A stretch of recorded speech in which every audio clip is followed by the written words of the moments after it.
اکادمی ادبیات پاکستان کے زیر اہتمام ادبیات گلگت بلتستان کے موضوع پر منعقدہ کانفرنس کے دوران شگر کے تاریخی فونکھر شگر فورٹ کے سبززار پہ کثیر اللسانی محفل مشاعرہ منعقد ہوئی، جس میں گلگت بلتستان میں بولی جانے والی مختلف زبانوں کے نمائندہ شعراء شریک تھے۔ مشاعرے میں وخی زبان کے نمائندہ شاعر علی قربان، شنا زبان کے عبدالخالق تاج، خوار زبان کے عبدالکریم کریمی، بروشیسکی زبان کے وسیم عباس حیدری اور بلتی زبان کے علی محمد خالص سمیت گلگت بلتستان کے مختلف اضلاع سے آئے ہوئے شعراء حبیب الرحمن مشتاق، غلام مہدی شاہد، افضل روش، فرمان خیال، اسلم سحر، رضا بیگ گھائل، احسان شاہ، محبوب حسین عامر، موسیٰ برہان، یوسف کھسمن، قیصر علی شاہد، نذیر حسین نذیر، حمایت نذیر، حامد اسد، حمید رضا، سبیحہ کمال اور ساغر سرموی نے اپنے کلام پیش کیے،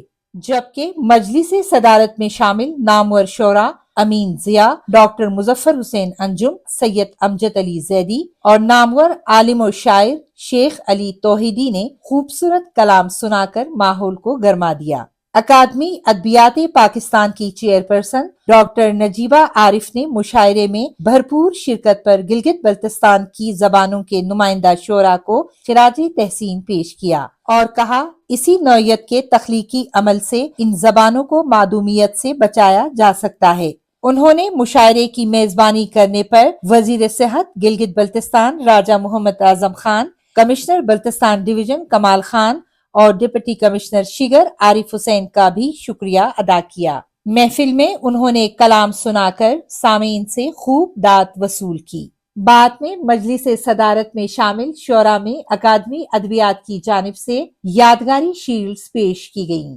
مشاعرے کی نظامت کے فرائض نوجوان شاعر نسیم ادا نے انجام دیے۔ کوثر پروین، سیاچن ٹائمز، اسکردو۔